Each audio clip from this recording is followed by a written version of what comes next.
Heavy Metal. O Decomposed God está fazendo uma turnê na Europa, Devoto sempre vai e tudo mais. Assim, Cólera continua tocando com hardcore, aquela coisa toda. Eu não sei se você pode dizer, por exemplo, que o Devotos é um fracasso porque não está numa mega estrutura, ou então que o Decomposed God, por exemplo, que está no sei lá quantos discos, está tocando pela Europa agora, isso é uma coisa fracassada. Eu acho que é o momento de repensar o sucesso e olhar essas coisas, essas experiências anteriores, inclusive. Responder aqui. Alex, responder a pergunta depois. Vamos lá, assim, a gente também. Eu não lembro se então várias perguntas aí. Bom, a questão do pobre-estar, eu podia escrever uma enciclopédia sobre o pobre-estar pelos 25 anos, né? E outros episódios que a gente viveu por aí nessa história. Mas uma coisa é você viver isso com 20 anos, 20 e poucos anos, sem ter que sustentar a família, sem ter filho para alimentar e tal. Assim, eu acho engraçado, meio ingênuo assim às vezes. Aí fala de bandas que surgiram há pouco tempo a partir de articulação na internet. Só pela internet eu já consegui montar 2 turnês americanos, uma turnê europeia. Falo de bandas novas, né? Porque, por exemplo, Mundo Livre é uma banda que ainda consegue fazer turnê, faz, sei lá, 40 shows por ano no Brasil, e ainda faz umas turnês fora e tal. Mas por conta, assim como outras aí, como Cólera e como outras e tal, porque são bandas que conseguiram formar um público fiel ainda na época que gravava disco e que tinha clipe e que, saca, assim, conseguiu uma exposição dar 3 entrevistas do Jô Soares e outros programas globais aí e tal. Mas eu falo assim, desse pessoal que surgiu recentemente, fulano tá agora em Nova York, já está na segunda turnê e pá. Cara, eu conheço esse tipo de circuito que determinados artistas novos e bandas que estão percorrendo por aí na Europa, nos Estados Unidos, é coisa que dura 3, 4 anos, cara. E assim, isso não sustenta a profissão de ninguém. Isso é uma coisa de pobre-estar, beleza. Aí é uma condição que dura, até quando você assume essa persona de um vagabundo que vive de música, bem ou mal, dormindo em qualquer canto e conhecendo gente e fazendo amigos no mundo todo, saca? E agora isso, até encarar como um meio de vida e sustentar uma família é outra história.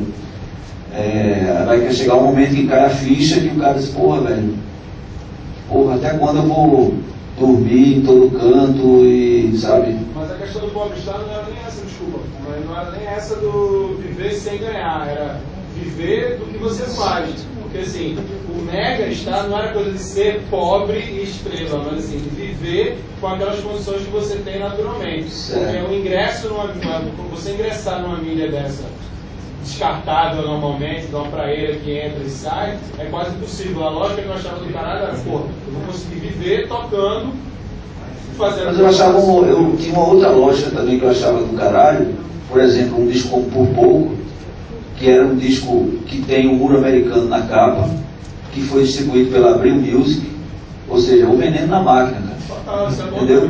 Assim, teve um monte de banda que foi formada aí, e teve um monte de gente que ouviu falar do Muro Americano por conta de um disco do Mundo Livre na Abril Music, porque ninguém falava do Muro Americano, né? E de repente teve gente falando de coisa de contra-informação hoje na internet por aí, mas isso não vai para a prateleira da loja, a criança não pega ali na loja e o que é isso, Muro Americano aqui, nesse supermercado.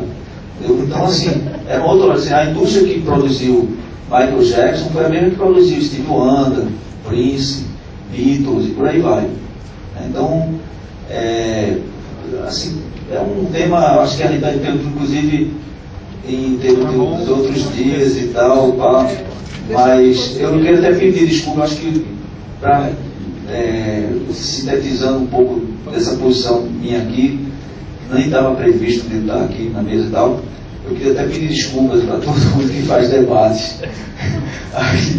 Eu sempre bato nessa tecla aí, meio incômoda assim e tal, porque é uma questão, como eu estou hoje no outro lado assim também, como gestor, né, colaborando e participando e trabalhando na parte assim, da gestão pública, eu não posso me omitir em todos os fóruns possíveis tocar nesse assunto por conta de uma questão prática e objetiva. Né?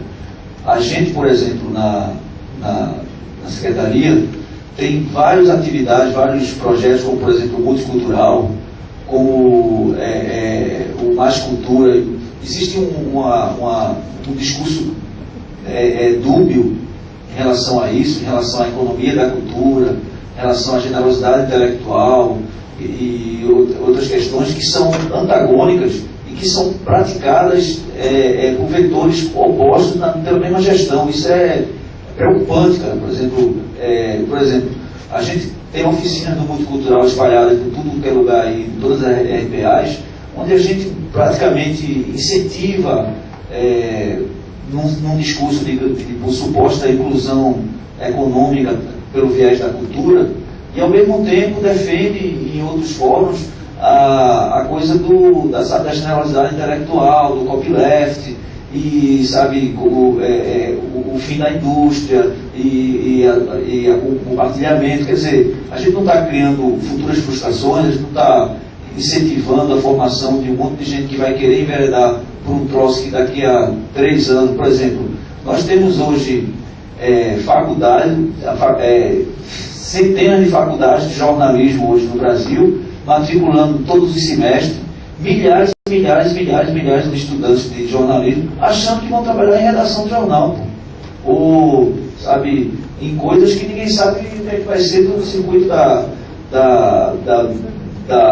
notícia, digamos assim. Eu acho que hoje em dia relações públicas é uma carreira muito mais auspiciosa em termos de mercado e de atividade profissional do que jornalismo, no sentido de que as grandes corporações, grandes, pequenas e médias e tal, vão ter que saber se adaptar à sua relação pública como internauta e tal, e vai ter que ter uma nova noção de relação pública, muito mais do que jornalismo.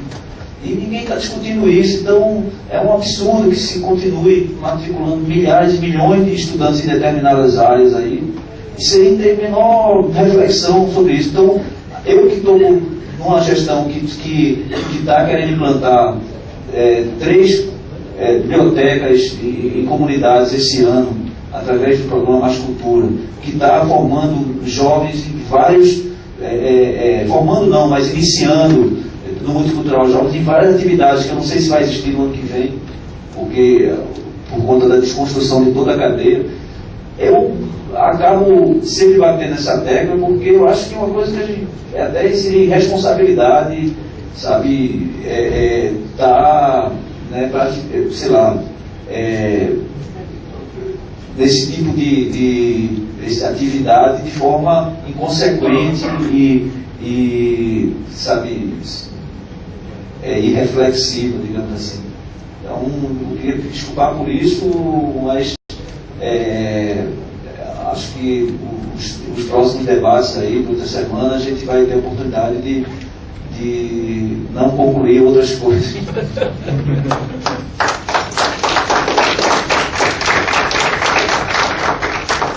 Eu vou, porque a gente já está no encerramento mesmo, só responder a tua pergunta.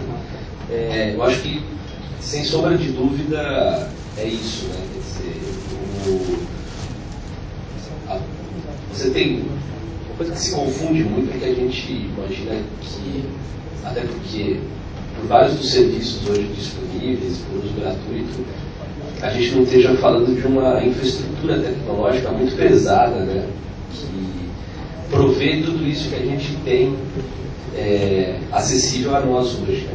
Assim, tudo isso passa por cabos e cabos de fibra ótica, por switches e roteadores, por servidores que hoje estão sendo produzidos no movimento de especulação imobiliária no Ártico, cabos submarinos. O Ártico virou né, uma região de especulação imobiliária global por conta da instalação de várias